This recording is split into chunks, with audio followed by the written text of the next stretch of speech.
Kids. I'm back again for a real short video today. Let me tell you, Eva, you just jumped right up on the table and said hello to the cool kid. Yep, you knew it was time, didn't you? For pettings, yeah. See, the secret is Eva, she doesn't get any attention unless the camera's on. And therefore I have conditioned her to immediately respond to video making. I'm just kidding. She gets petted all the time, anytime I can.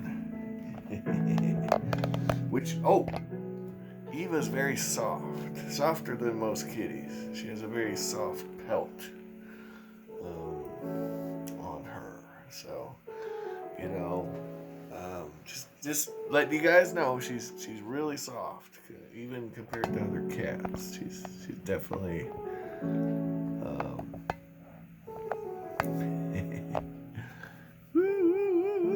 All right. So today, what are we talking about? Well, I wanted to briefly hit on a couple things. One, I've slowed down my purchasing of silver as I promised. I had to buy a car, and that's all handled. But I'm a cash only kind of guy. I don't owe car notes. I don't pay full coverage insurance. I mean, you might as well throw your money down the damn drain, you know? That's money that could be going to silver later. You know, this stuff. The real reason for our existence, right? Gotta get your priorities straight, man. What you doing? Anyway, so, yeah, the car I've been driving for many moons finally gave out. And I paid cash for it, so and that's how I roll. You know, I'll ride them till they quit running.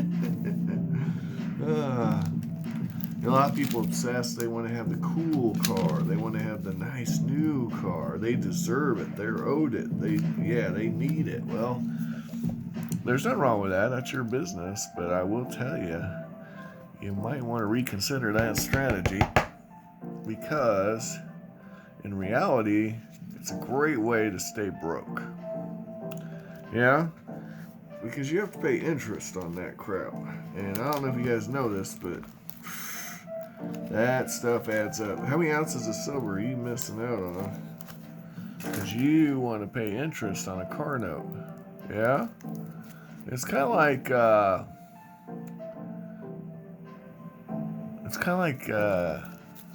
if you're paying a car note, right, and still buying silver, right, it's kind of like investing, yeah, paying interest, and so you're paying that interest and buying this stuff when you could be putting this money towards the interest or the principal, lowering the interest, paying less, and then getting more of this stuff the next time it drops. Yeah? So, just a word to the wise. Use your brains, guys. Use your brains if you can. Now, I'm not telling you what to do. I ain't your daddy. But I am giving you some advice. Some advice for the cool kids. If you're paying a car note and full coverage insurance, right? When, the full coverage isn't really covering anything, right? Because you're just going to total the damn car, right? If you wreck it, I mean, it all depends on your situation and how new the vehicle is, but a lot of times that's what we're doing. Okay, that's the game we're playing in this world. I notice a lot of people play that game. You're setting yourself up for failure. That's all. You're cheating yourself of potential investment opportunities and costing yourself more money in the long run. But that's enough of that rant. I don't know how I even got on that. I do. Okay, so yeah. in the short run, I am not buying silver for a while, except in moderation. And moderation for me is, well, let's talk about that. It's a funny word, isn't it? That's one of them bad words, isn't it, guys? Moderation, Josh, no way. Yeah, I know, right? But, no, I'm cutting it back. I'm taking it down a notch. We love the shiny stuff. We like it. We like shiny stuff. Do you guys like the shiny stuff? Do you guys, what's your favorite kind of shiny stuff? I've shown you all kinds of different kinds of the shiny stuff. What do we like? What's tickling our pickle? Yeah. What's bringing us joy and causing the happiness to abound? Any ideas? Hey, here's one. My buddy Tom's Coins, he was going on and on about his peso. I have a few of these pesos. Let's look at these pesos. Yeah. Tom's Coins for you. We're going to look at these pesos while we talk about silver. Silver's up.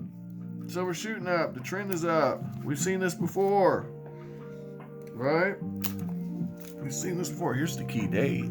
Peso. You like pesos? There's the key date. There's 2 key dates, actually. I just showed them to you. Yeah. Now, this one was expensive because it's the key date, but I can live with that. Yeah, silver's shooting up. Silver's shooting up to the moon, right? That's what they say. That's the old story, isn't it? So my question is, when is the pullback? And the answer is, who knows? Who knows when the pullback will be, right? You just don't know with these commodities, Well, I do think, now this is my honest assessment, I do think people who know more than we'll ever know are buying silver now. And I think that could be indicative of some other larger forces in the markets that we're not privy to. And I don't know what those could be. It could be the banks know that they've overdone it on their bonds. Bonds that used to be safe are now liabilities, And I think there's a good chance that a new paradigm is forming out there in the markets, and people are getting ready. Although I will say, they're buying paper contracts, so I don't know what to think of that, I'm one of these, if you don't hold it, you don't own it kind of guys, right? I come from the old school. Now, some people might poo-poo that. They might say, well, paper contracts are as good as gold. You tell me in the comments if you believe that. I got a bridge to sell you. Yeah. Most of these paper contracts are going to be settled in cash, okay? That's my prediction. You heard it here first. Cash, not silver, not the silver, not the AG. You ain't getting that, okay? I don't know what you guys thought you were going to do.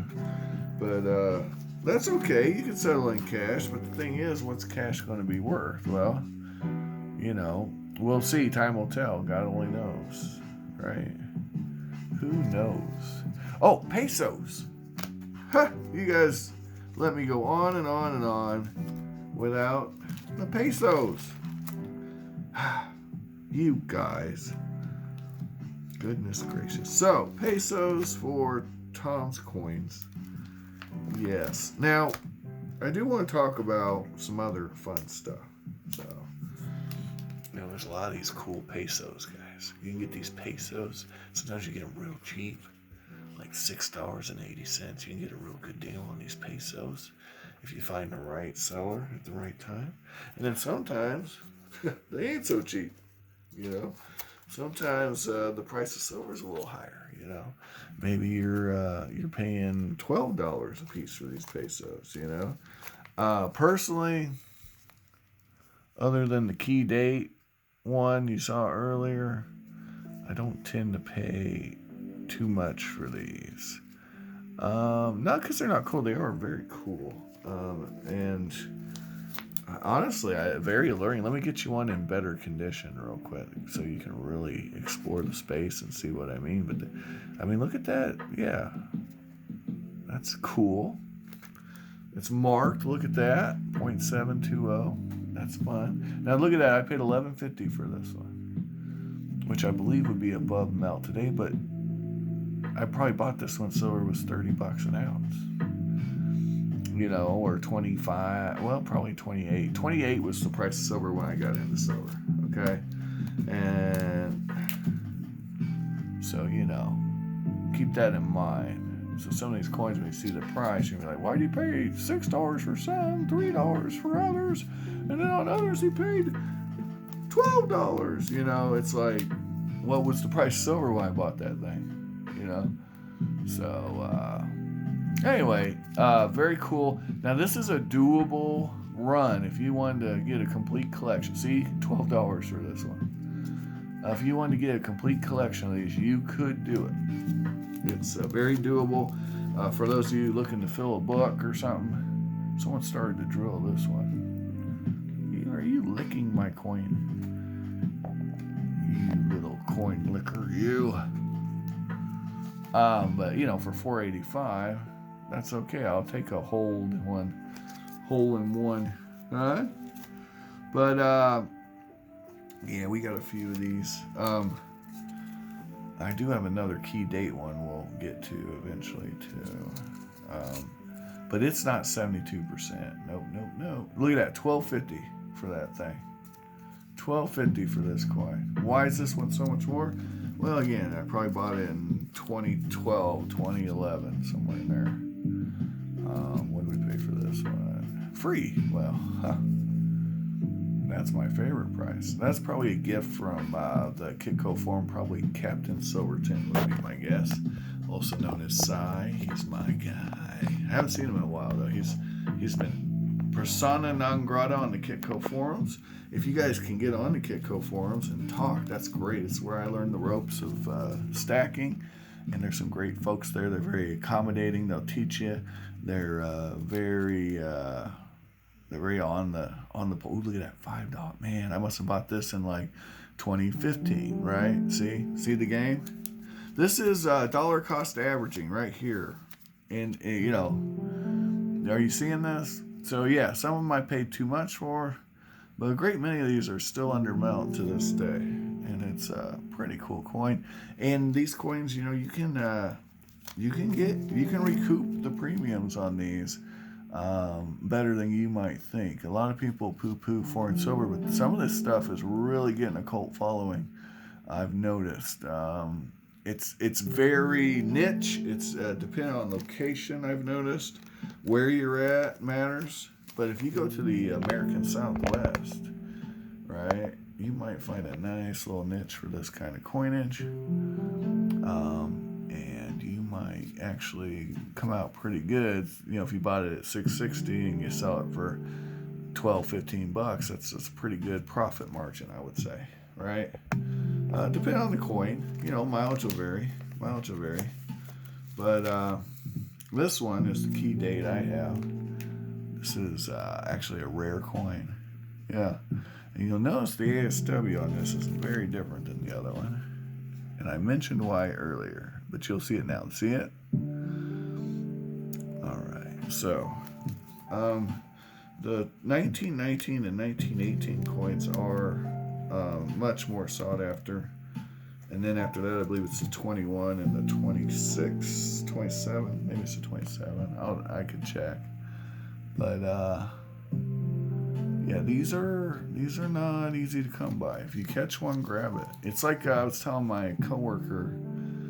So I paid $21.83 on this, which is, you know, the most I ever paid for one. But I mean, well, it's a nice little coin. Yeah, I was telling my coworker just last night. You know, we were talking about it, and we were looking at Austrian coins on eBay because I help him find lots under melt, which I'll do for anyone. There's several people that watch this channel. I've sent you links to get silver under melt. Now, whether or not you used them, well, ooh, here's a nice Unky, or pay you at least. Ooh. So I got a few of these. We got some pesos. Just a few pesos, here and there. Anyway, so yeah, there's an Austrian shilling. I'll show it to you. Hold that thought. All right, here's the coin in question. And I have quite a few of these. I get these. People don't care about these, but I was mentioning to him. This was well under melt, by the way. I mentioned to him that these coins they made in 1932, and since no one cares about them, I've always surmised that there were 1932s sitting out there ready to be grabbed. I haven't seen any, in one of these. I know one of these days I want to get one. I was just sharing that with him. But what started that conversation, and I'm bringing this up to you guys so you know about it. I mean, you guys see me do these random watts I get. And, I mean, I know you guys know that I'm getting a lot of this stuff under melt. And then sometimes we'll pull out something and be like, whoa, that's pretty rare. That's pretty valuable. According to the catalog anyway, right? But, it's all, wait till you see the price on this one, guys. How old were you in 1654, was it? 57. How old were you in 1657? So, you can get this stuff, and people, a lot of times, someone, an old timer collects stuff, like moi, right? Old timers collecting stuff. They're like, whoa, look at that, man. That's cool. I'm going to collect that, right? And then, they get old and, maybe they get dementia, man. Maybe they forget to tell their family what they got, man. Maybe they just don't know, man. And maybe their family, not knowing, puts it up on eBay in a horribly, terribly named lot. And maybe someone like moi is looking at that and puts in a bid, a fair bid, but no one else bids.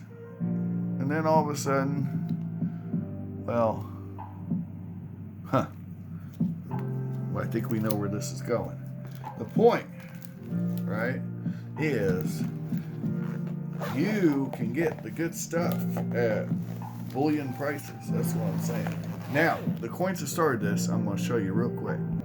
So I'm showing my member of the clique, the Consortium Argentum, and I'm showing them these 90% Balboas, and I'm showing them the ropes. I'm like, some of these are pretty rare, low mintage, deluxe. And he found a lot, and he saw a 1931, right? Well, the 31's the MF Jones. It's a 70,000 mintage. I'm like, you need to get that lot. Well, we put in a bid on that lot, and it turned out someone else had found that lot, and it was going for more than. It's because it had 33s in it too, right? So the 31s and the 33s, those are the ones you want. Those are the lowest mintage. So, there's, here's a 33 here. So these were quarter Balboas. And that's what started this conversation. I was showing him, there's a lot of coins out there with key dates that you don't even know about.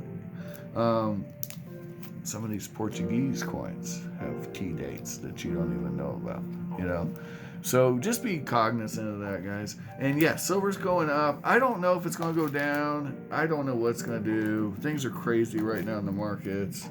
But I can tell you this. It should be a fun ride. Stack it while you can. And Eva, see us out. Thanks for watching. Find all the collectibles of your dreams while you're awake. And if you can't find them, you can't blame me because I'm trying to show them to you in detail. So please get out there, guys. Find that stuff. Stack it high. Stack it with pride. And bye. Like, share, and subscribe.